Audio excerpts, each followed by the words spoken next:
जय गुरुदेव।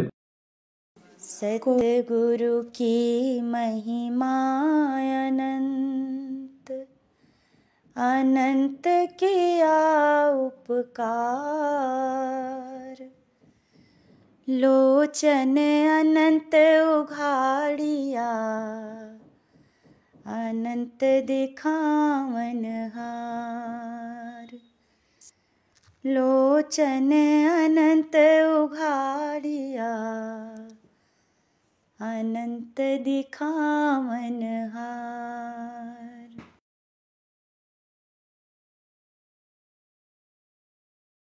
गुरु आयो पहुनाई, कवन विधि स्वागत गाई। गुरु आयो पहुनाई, कवन विधि स्वागत गाई।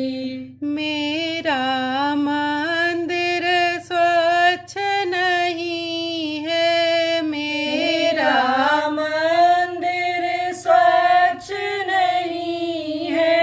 कालिख मैल जमाई, कवन विधि स्वागत गाई।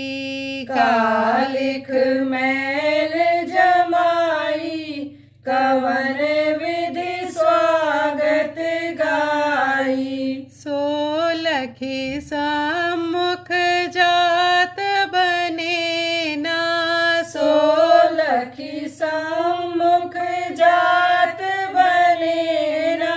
मैं अब आप लजाई, कवन विधि स्वागत गाई। मैं अब आप लजाई, कवन विधि स्वागत गाई। आँख से पूछा बैठा लो, आँख से पूछा बैठा लो। उसमें अश्रु रुलाई, कवन विधि स्वागत गाई। उसमें अश्रु रुलाई, कवन विधि स्वागत गाई। कान कहे कोई यतन न हमरे, कान कहे कोई यतन न हमरे। निंदा सुनी बहराई, कवन विधि स्वागत गाई। निंदा सुनी बहराई, कवन विधि स्वागत गाई। पर अब गुण अरु झूठ कहत, पर अब गुण अरु झूठ कहत। ये जीभ गई करुआई, कवन विधि स्वागत गाई। ये जीभ गई करुआई, कवन विधि स्वागत गाई। तासे स्वागत गीत बने नहीं, तासे स्वागत गीत बने नहीं। दातन बीच लुकाई, कवन विधि स्वागत गाई। दातन बीच लुकाई, कवन विधि स्वागत गाई। हे दयाल कछु बनत न हमसे, हे दयाल कछु बनत न हमसे। जस तस तन ढिंग आई, कवन विधि स्वागत गाई। जस तस तन ढिंग आई, कवन विधि स्वागत गाई।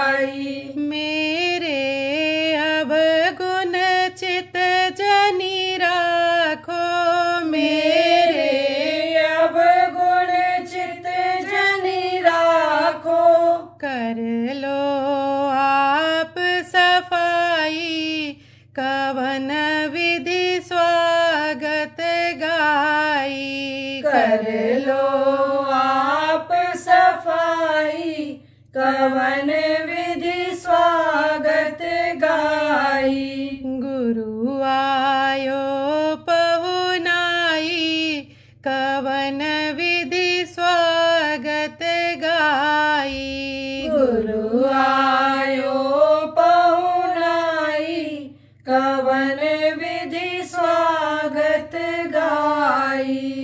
जय गुरुदेव, जय गुरुदेव।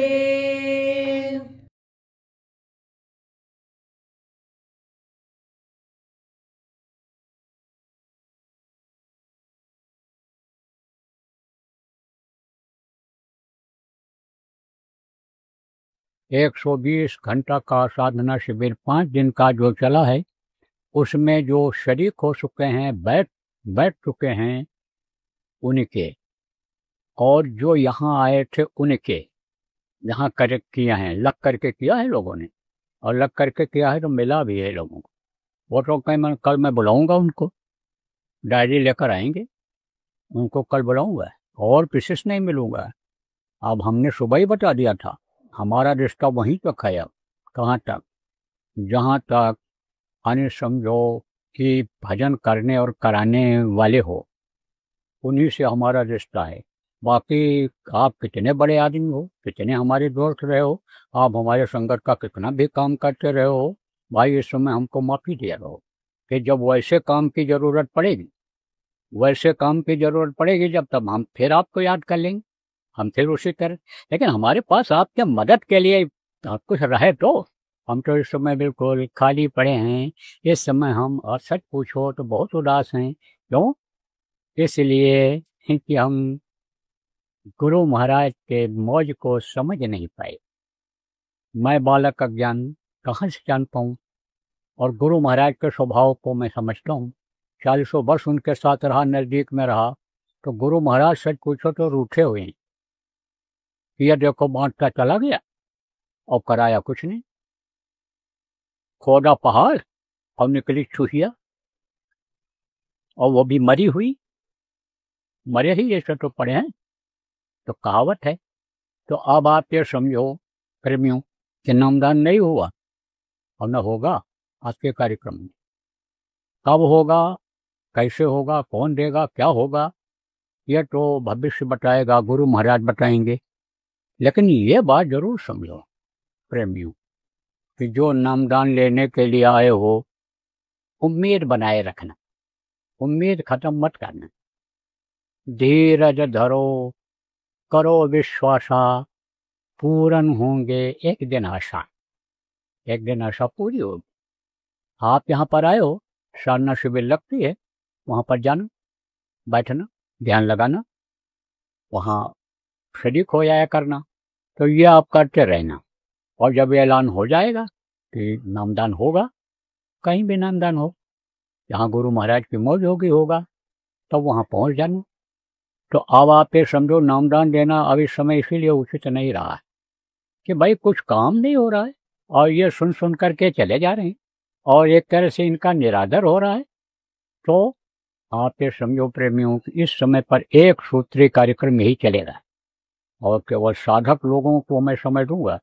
साधक लोग हो अभी रुक जाओ, 1-2 दिन चाहो तो, समय हो तो रुक जाओ, और कल मैं डायरियाँ मंगवाऊंगा, समय बता दूंगा आपको सुबह ध्यान भजन के समय पर, और डायरी लेकर हमारी कुटिया में आ जाना। और कुटिया में जो लोग रहते हो देख रेख के लिए, आप भी सुन लो, जो डायरी लेकर आएगा उसको बैठा देना एक जगह पर सम्मान के साथ, और फिर हम मिल लेंगे। तो हम उन्हीं लोगों से मिलेंगे। आप लोग तो परेशान हमको मत करना। आप लोग तो अभी ये कार्यक्रम समाप्त हो गया, अब जिसको ट्रेन से बस से जाना है चले जाओ, अपनी गाड़ी से जाना है रात को मत जाना, रात की यात्रा अच्छी नहीं होती है। सुबह जब उठना तो सुबह जल्दी निकल जाना होगा तो पूछने की, कहने की, बताने की ज़रूरत नहीं है। लेकिन अगर आप सेवा में आए हो, या आपके जो जिम्मेदार हैं जिला के प्रांत के, और वो अगर चाहते हैं आपको रोकना, तो आप रुक भी जाना, क्योंकि ये समेटना भी रहेगा।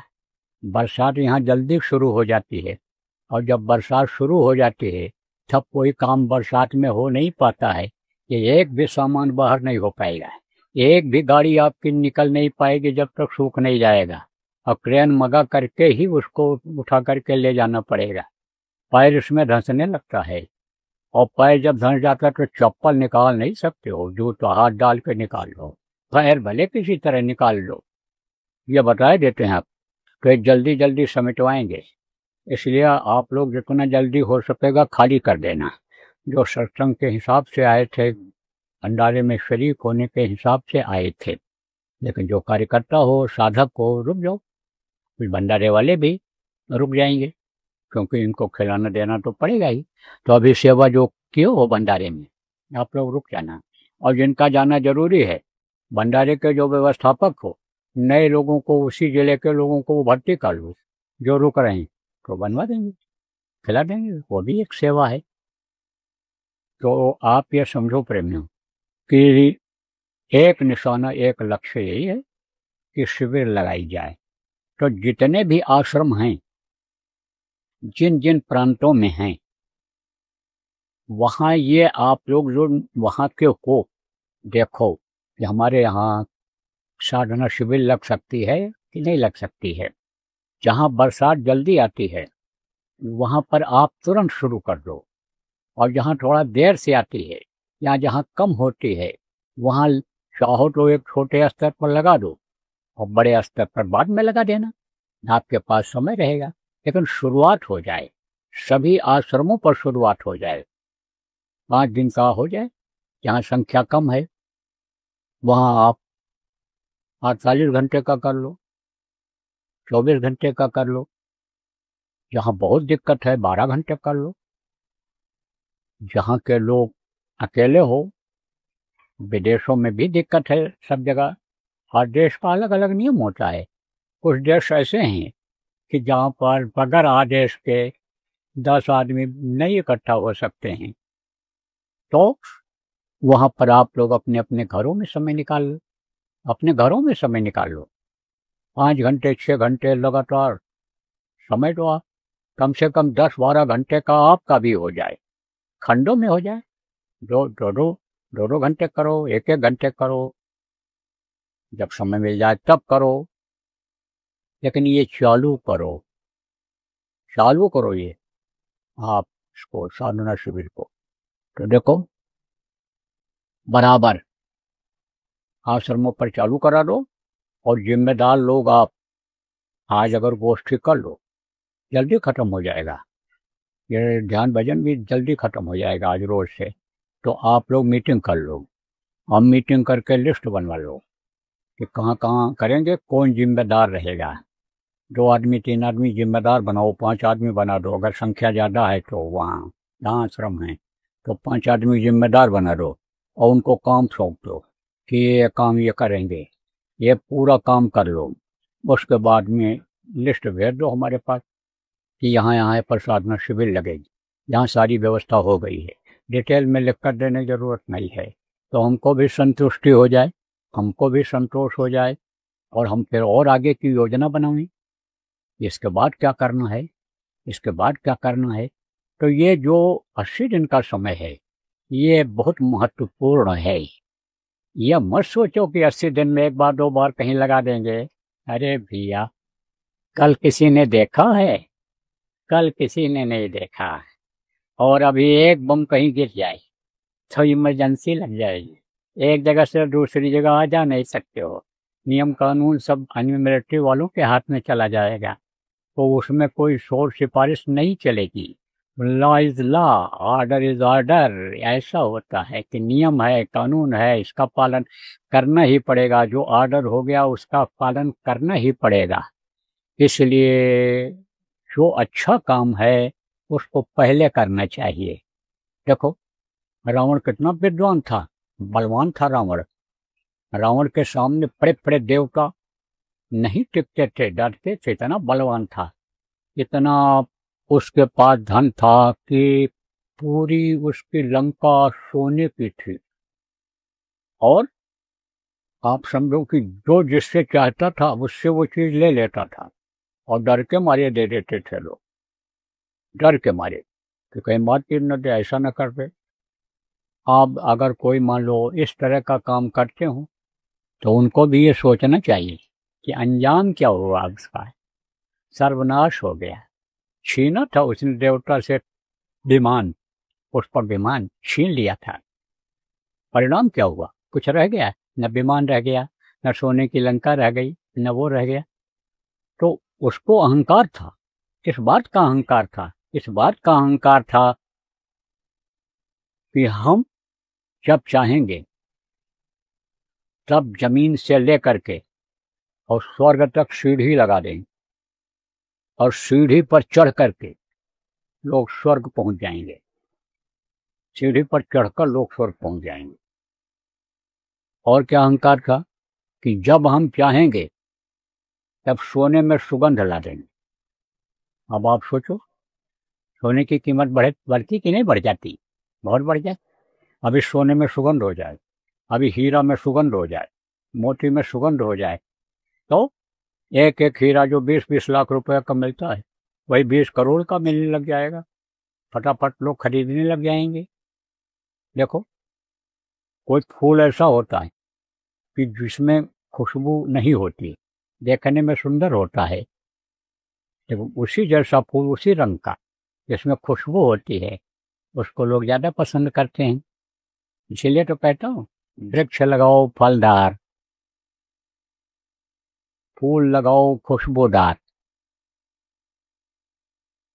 और अगर गाय रखो तो दूध देने वाली, तो उसका कुछ फायदा तो मिले आपको। सेवा करो, गौ सेवा का फायदा तो मिलेगा, लेकिन गौ सेवा भी तभी हो पाएगी जब दूध से बूत आएगा, ताकत आएगी। जब दूध पियोगे ताकत आएगी, तभी सेवा भी हो पाएगी। तो प्रेमियों, वादा जो करता है वो बहुत पीछे हट जाता है, इसलिए जो काम करना है तुरंत करना चाहिए। आप ये देखो, बड़े बड़े अधिकारी होते हैं, वो उनके टेबल के ऊपर कोई भी फाइल रह नहीं जाती है पेंडिंग, चाहे रात को 11 बज जाए, लेकिन सब निपटा के ऑर्डर करके और जो जैसा होता है फिर वो उठते हैं कि सुबह पता नहीं क्या ऑर्डर आ जाए, पता नहीं कैसी स्थिति हो जाए, और सुबह हम न ड्यूटी लगाए रहें, वहाँ पोस्ट न पहुँची रहे तो क्या बलबा हो जाए, क्या कैसा हो जाए। जब रिपोर्ट आ गई है CID की कि बलबा होने वाला है, यहाँ तनी तना चल रहा है, तो जिम्मेदारी किसकी है? जिम्मेदारी उसकी आ गई, जो मालिक है जिले का उसकी आ गई, कलेक्टर की आ गई। तो इसी तरह से जो जिम्मेदार लोग हो, आप अपनी जिम्मेदारियों से मुक्त हो जाओ, फटाफट निपटाओ, और एक बार योजना बना दोगे जब आप, तब निगरानी भी कर पाओगे। और नहीं तो योजना ही नहीं बन पाएगी, लागू नहीं हो पाएगी, तो निगरानी क्या कर पाओगे, क्या आगे का बता पाओगे। इसलिए आलस्य को भैया यहीं छोड़ जाओ, यहीं यहाँ से झोले में रखकर मत लेकर के जाओ, कपड़े के अंदर जेब में रखकर आलस्य को मत समझो कि लेकर के जाओ, आलस्य छोड़ो। और ऐसे साधना करने वाले भी तारीख देते रहते हैं और कहते बस ये सेट हो जाए, वो सेट हो जाए, वो सेट हो जाए। क्या सेट होने वाला है? यहाँ तो भैया कोई चीज़ सेट होने वाली है ही नहीं, और जितना ही सुलझाओगे उतने ही उलझते चले जाओगे, जितनी ही आवश्यकता बढ़ाओगे उतने ही उसमें फंसते चले जाओगे। कहते हैं जिसको कछु न चाहिए सोई शहंशाह, शहंशाह माने होता बादशाह, जिसको कुछ नहीं चाहिए वही बादशाह होता है, शहंशाह होता है। चाह गई चिंता गई, मनवा बेपरवाह है, जिसकी चाह खत्म हो गई उसकी चिंता खत्म हो गई। और जिसको कछु न चाहिए सोई शहंशाह। उठन ने एक महात्मा जी जा रहे थे, तो देखा उन्होंने कि राजा का महल दिखाई पड़ रहा है, तो वहाँ आबादी होगी, चल करके वहीं रुक जाएंगे, किसी के यहाँ रुक जाएंगे, रोटी पानी भी कुछ मिल जाएगा। लेकिन वो देखने में तो नज़दीक था, दूरी ज़्यादा थी, पैदल जा रहे थे। जब तक वहाँ पहुँचे तब तक किले का गेट बंद हो गया। जब किले का गेट बंद हो गया, चाहे क्या करें, लेकिन उसी गेट के पास में एक भरबूज का भार था। भरबूज इसको कहते हैं, ये जो चना चावल और ये भूनते हैं, उधर बहुत खाते हैं आपके बंगाल बिहार, अब भी खाते हैं। पेट भी साफ करता है, ताकत भी देता है। नाश्ते में ज़्यादातर वही लोग लेते हैं। ये ओहा पोहा जो होता है ना, ये बनाते हो आप, उसको अपने ढंग से उसको भून कर भी खाते हैं। तो भूनने वाला था, चला गया था वो भी। लोग वहाँ बनवाते थे, आते थे शहर के लोग, मोहल्लों के आ जाते थे इधर। वो चला गया था। महात्मा जी ने देखा भाई ठंडी का महीना है, तो यहीं पर चलो, इसमें पानी संदो राख होगी, उससे काम चल जाएगा हमारे। ये रोए जो होते हैं जहाँ से निकलते हैं, वो चीज़ अगर ढक जाए और ये यहाँ पर ये ढक जाए, है तो ठंडी असर नहीं करती, करती है लेकिन कम करती है। इसीलिए तो देखो महात्मा लोग पहले जब तपस्या करते थे, धूनी के पास बैठे रहते थे, वही राख पूरे बदन में ऐसे लगा लेते थे, कुछ नहीं, रात रात बैठे ध्यान लगाते रहते, तपस्या करते रहते थे। तो वो क्या किए, अब भूख तो लगेगी, कोई चाहे महात्मा हो और चाहे गृहस्थ हो, चाहे मेहनती हो, चाहे बैठ के खाने वाले हो, वो तो क्षुधा मानती है, पेट नहीं मानता है। यही अगर न होता, नब्या और जिब्या का ये जो स्वाद है, यही अगर न होता तो आदमी को कोई जीत पाता, आदमी को कोई हरा पाता? ये कोई नहीं हरा पाते, लेकिन उसी से आदमी हारा हुआ है। तो भूख तो लगी थी, तो महात्मा जी ने क्या किया, वो जो चने और चावल और ये चीज़ें जो यानी भूनते समय बाहर गिर गई थी भुनी हुई, उसी को उठा करके अपना खा लिए। और वहीं कुआं था, बाल्टी रखी थी, पानी निकाला और पिया, और पी करके उसी बाढ़ के अंदर लेट गए। सुराख बड़ा था, पहाड़ था, जैसे भट्टी होती है, ये बिस्किट बनाने वाली है, हाथ से जो बनाते हैं बिस्किट, उसमें लेट गए। अब उसमें लेटे रहे, अपना ध्यान भजन करते रहे। जब सुबह हुआ तो राजा उधर आता था, रोज आता था टहलने के लिए, रोज आता था। तो उधर आया टहलने के लिए, तो रात में क्या हुआ था, आंधी आई थी और पानी भी हल्का फुल्का गिरा था। तो जब करीब आदमी, यानी जो जिसके पास पंखा एसी नहीं होता है, रात में निकल करके बाहर सोता है, और जब आंधी पानी आ जाता है तो नींद हराम हो जाती है। नींद खत्म करके उसको ब्रेक करके अंदर जाना पड़ता है, कमरे के अंदर, तो दिक्कत होती है। तो राजा ने अपने साथ के लोगों से पूछा, भाई कल आंधी पानी आई? आंधी पानी आई? कहा आंधी आई। फिर कहा, किसी से कहा उसी में से कि रात कैसी बीती?